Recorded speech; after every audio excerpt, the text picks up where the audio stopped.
All right, guys, Alfred here with the APL. I'm here with Ben and Gabe Carey. Yes, they are brothers, in case you didn't know. Yeesh. These guys are players on Vengeance, a team that finished third overall in the APL 2024 season standings. How we doing today, boys? Bad? Doing pretty gnarly. Great Let, time. let's go. Let's go. That's awesome. So, yeah, guys, tell me a little bit about Vengeance and your guys' performance. I have here you guys had three consecutive third places. That's a little rough, but you guys turned it around at event four and got second. Kind of got that monkey off your back, which was great. That always feels good. Talk to me a little bit about the season, kind of ups, downs, and everything in between. I thought we had a pretty steady rise throughout the whole season, to be honest. I mean, It's consistent. yeah, our last placement was definitely not our best showing of Yeah. paintball. It's the worst we probably played as a team in that last tournament, but we Yeah. still didn't even get too far down. I still think we did pretty solid for our worst ball we played. Mhm. But we're overall really consistent throughout the season. I'm happy with how we placed overall and just in general without each tournament. Yeah. I think that overall, there were a lot of new things, right? Like adding BMA. So there was a bit of a gelling period, especially those first two tournaments, the Mhm. one here and then the Bader Open. But I think when we really started to hit our stride was like you said at the Josh Nielsen, Mhm. where we really got into a groove. We started gelling and communicating together, Mhm. whereas BMA for the longest time, it's felt like he's kind of had to run the show. Yeah. He had to figure out like how do I fit into a system with three other missiles on the Mhm. team, right? As Yeah. opposed to having to be in the back all the time, organize, communicate, be a relay.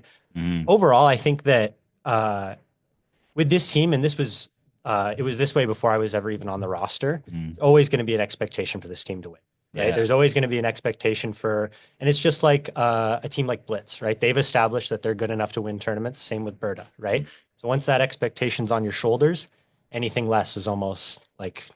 underestimating, right? So Yeah. you want to kind of ride that line. I feel like we did a good job at remaining consistent overall throughout the season. Yeah. Like it's not bad finishing third overall for like you said how we finished at the last event was definitely not how we wanted to go. But I'm excited to see what the new season brings. I'm going It, to try and practice a lot. yeah, it's looking up. I'm already excited. There's lots of good moves. What do you think prevented you in 2024 from getting those seconds and firsts more consistent?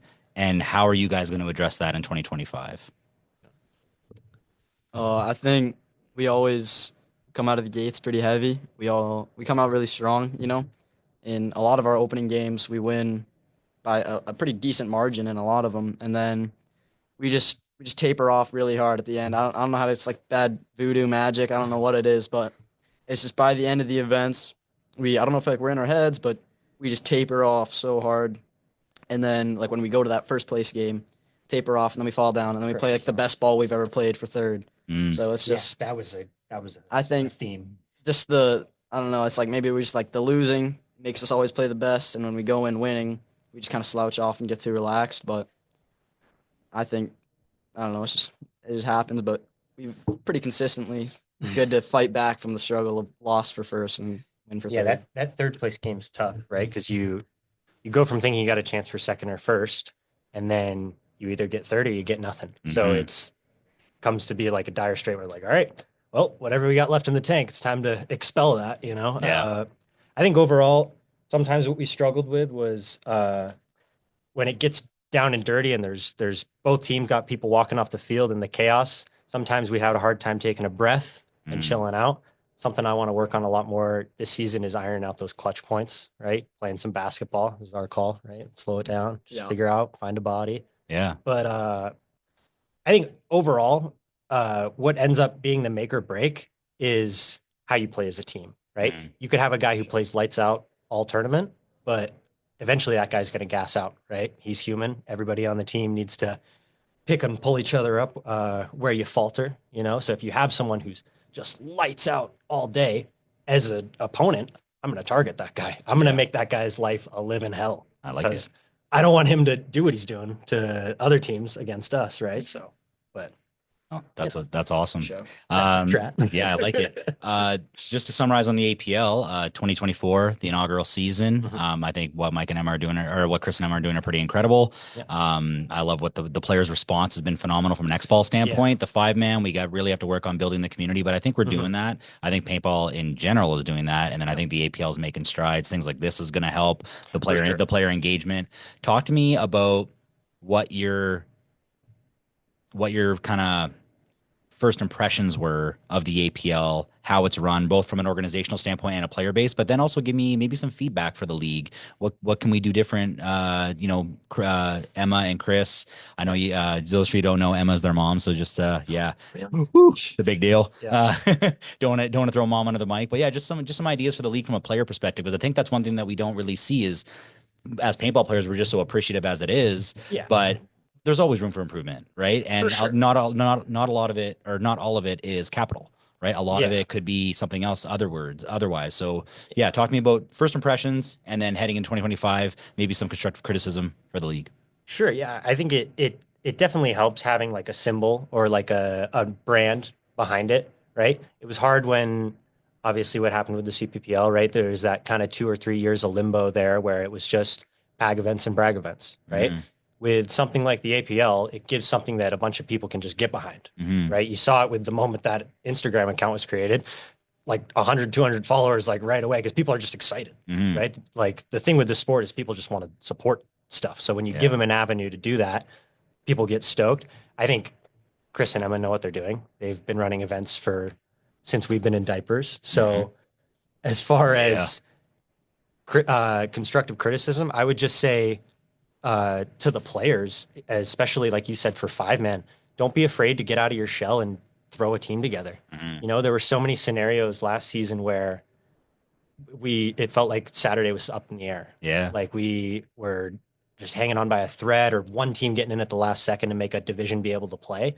I'd say talk to your friends, right? Get out there, get on Discord, get on a bunch of social medias. Don't be afraid to put yourself out there and group up together. I think 5-man's just a lot of fun at the end of the day. And whereas obviously I'm a bit impartial to X-Ball. I love X-Ball. It's so much more fun, but 5-man's great too. And not getting able to do that as well is sometimes sucks, right? It was that way. I think it was the first event for up here at PAG, or no, I'm thinking of last season. Last season when the fires happened, we didn't have a Saturday, so we just practiced then. Yeah. And not that I didn't mind practicing. That was awesome. I got to It's not an event though. check the layout. It's not the same, right? Yeah, it's not an event. There's something about hopping on the field and getting the whistle rather than the buzzer. It's fun. Just hang out for 5 minutes, you know? Definitely. That would be my criticism, is just get out there, talk to each other, you know, throw a team together. It's 5-man, right? Let's have some fun. Gabe, what about you? I'm a big 5-man guy, you know. I think that's where I'm always been a pretty solid 5-man player, you know, ever since I was a youngin. That's where you grit your teeth. You're still a youngin, bro. Relax. Whoa. Relax there. I'm getting stash hairs. I don't know about y'all. I don't know if you can see them on the camera, but they're coming in, all right? People don't realize Gabe played 5-man before I did. Yeah. I was playing 5-man when I was like 8 or 9. Yeah. The 100-round pot. Hold up. Put the gun on the ground. Get the 100 round. That was an interesting time. I'm a big 5-man guy. You know, that's my roots. There's something about it. Oh yeah, I only started playing X-Ball like 2020, 2021, something like that. So I'm still pretty bare bones, pretty fresh to it. But it's honestly got a lot to learn. It's so much better than 5-man though. It's just like playing 5-man. Like you come off a point and you're hot. You're like, oh, I shot 5 guys. I gotta wait a little bit. So it's like playing X-Ball. Sometimes those gaps go a little too quick, but it's like other times it's like I'm so happy to just like get off, talk a little bit, have some water pods, instantly back out. Yeah. And just get to keep doing it. Not too much time to stew. No. Just get back up. Yeah. Also, I want to say thank you to Tom Taylor getting those 5-man teams out there. Oh, yeah. Big shout out to Tom. Big reasons we were able to play 5-man events. Yeah, them and Mavericks guys. I don't know all the guys there. I think his name is Gav. No, not Gavin. I don't know his name, but shout out to all the teams and all the players that came together. I think there was one event that Mavs had 3 5-man teams. Yeah, they put in like 3 or 4 teams. So I mean, and I think that, you know, see, people might look at that on the surface and say, oh, well, that's lame. I look at that as the community coming together. That like I look at that as a positive, not a negative, where we were on the precipice of not having a Saturday for an event, and these guys came together. They may not have had the greatest showing, but man, kudos to those guys. So yeah, shout out. Absolutely. For Love sure. that. Cool. Well, that's all I have, guys. I appreciate it. Look forward to 2025. I think it's going to be unreal. Got some big things coming. I think all the teams are making some big changes. I have seen more excitement for this upcoming season. I think what they're doing in Major League XL Paintball helped.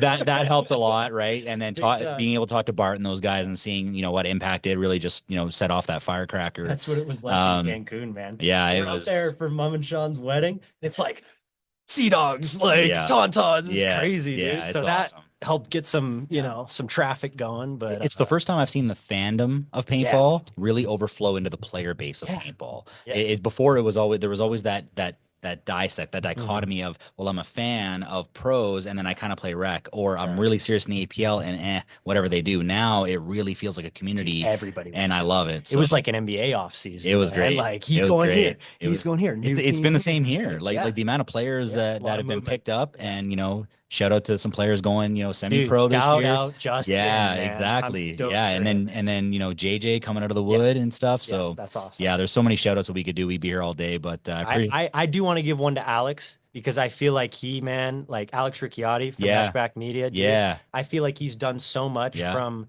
I don't know if people know, but at the beginning of the season, Alex got hurt. And it was like, he was kind of faced with like, do I try and keep playing? Because if you don't know, he's a firefighter, Yeah. right? He's busy saving people's lives. He's straight up hero, So straight up. Him pulling his shoulder out means he can't be on the job. Yeah. So the fact that he like managed to pivot and just become such a stellar photographer. It's unreal. It's and unreal. Yeah. the activity on Instagram, Yeah. man, that just helps grow the sport and grow the community. So kudos to Alex. Yeah, he's got some surprises up people's sleeves, Yeah, and I'm stoked. not everyone knows what's going on, but keep there's it- some keep it on the down low, there's some you big know? things coming. But I appreciate you guys' time today, man. I'm looking forward to a new season. Let's have a good one. Thanks, guys. Show.